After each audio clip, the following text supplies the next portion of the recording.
The day started completely normal, with students filing into class half awake, backpacks dropping onto the floor, and the teacher reminding everyone to take out a pencil before the bell finished ringing. When she announced a pop quiz, the room filled with groans and nervous jokes, and the worst thing anyone thought could happen that morning was failing a surprise test. Papers were being passed down the rows while people whispered complaints and tried to remember formulas they hadn't studied. The intercom cut in suddenly, sharp and loud, and the principal announced a lockdown in a rushed voice that immediately sucked the air out of the room. The teacher locked the door, pulled the blinds, and told us to move to the back corner, still insisting this was probably precautionary, even though her hands were shaking. We settled against the wall, knees pulled in, listening to the building go quiet in a way that didn't feel like a drill. Minutes passed, long enough for fear to turn into something heavy and uncomfortable, and then the intercom clicked on again. A calm voice announced that the lockdown was over and instructed teachers to unlock their doors and resume class. Several students relaxed immediately, but the teacher stayed frozen because she said the voice didn't sound like the principal. Before anyone could argue, something slammed into our door so hard the glass rattled violently in its frame. The second impact cracked the door frame, and the third forced the lock to snap with a sound that echoed through the room.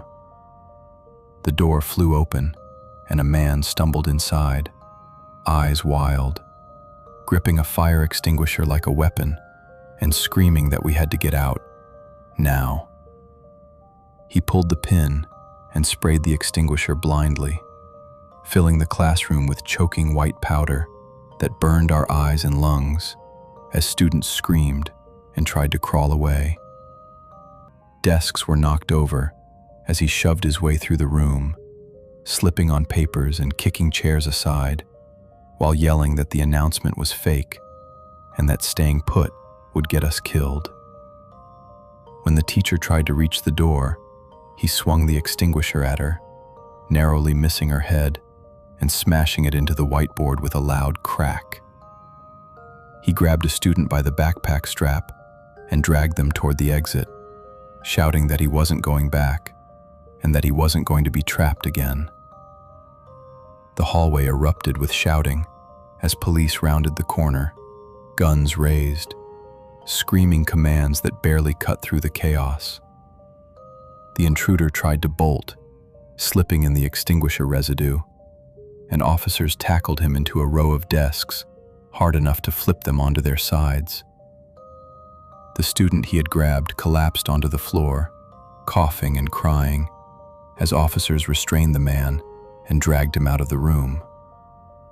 We stayed huddled against the wall long after he was gone, eyes burning, ears ringing, too shaken to move. Nearly an hour later, the real all-clear announcement came, and police told us the intruder had broken into an empty classroom earlier and used the PA system to lure teachers into unlocking their doors. When we finally left, the pop quizzes were still scattered across the floor, coated in white powder, and it felt impossible that something so normal had been happening just minutes before someone tried to drag one of us out. The morning felt completely ordinary, the kind where nothing stands out and everyone is just waiting for lunch or the end of the day. In science class, we were split into lab groups, arguing quietly over instructions, while the teacher reminded us not to break anything expensive. Someone was joking about how boring the experiment was when the fire alarm suddenly started blaring, loud enough to make everyone jump. A few students laughed at first, assuming it was another false alarm, until the intercom immediately followed with a lockdown announcement instead of an evacuation order. The teacher's expression changed instantly as she locked the door, shut off the lights, and told us to stay away from the windows.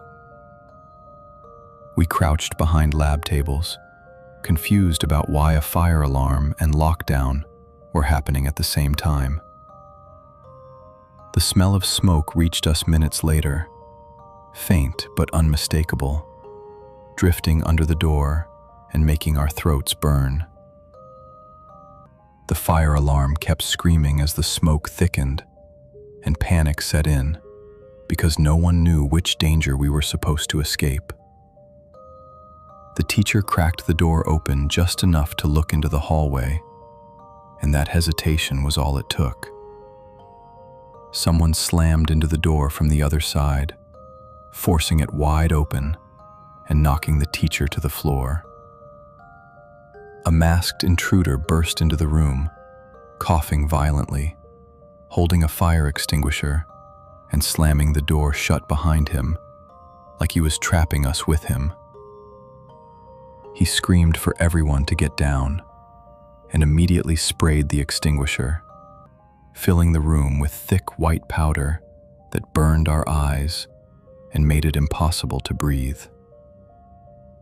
Students screamed and crawled blindly as desks toppled and glass shattered when he swung the extinguisher wildly at the lab tables.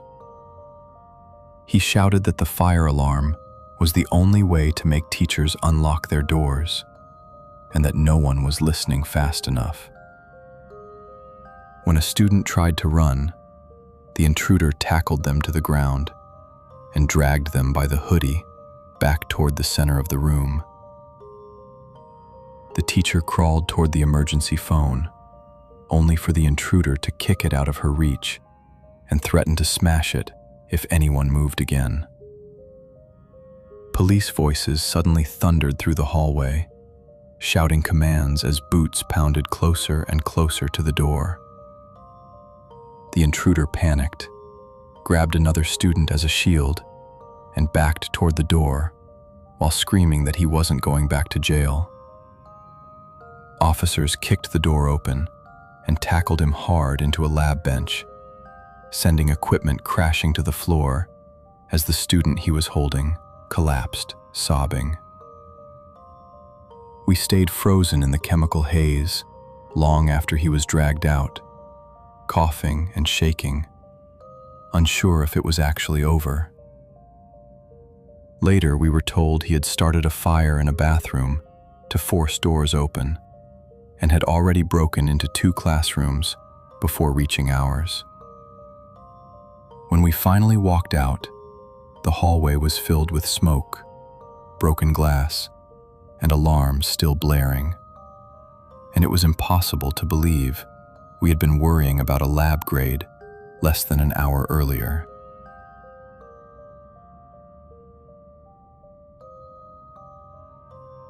Third period started like it always did, with students half asleep in their seats, backpacks slumped against desks, and the teacher going over material no one was really listening to.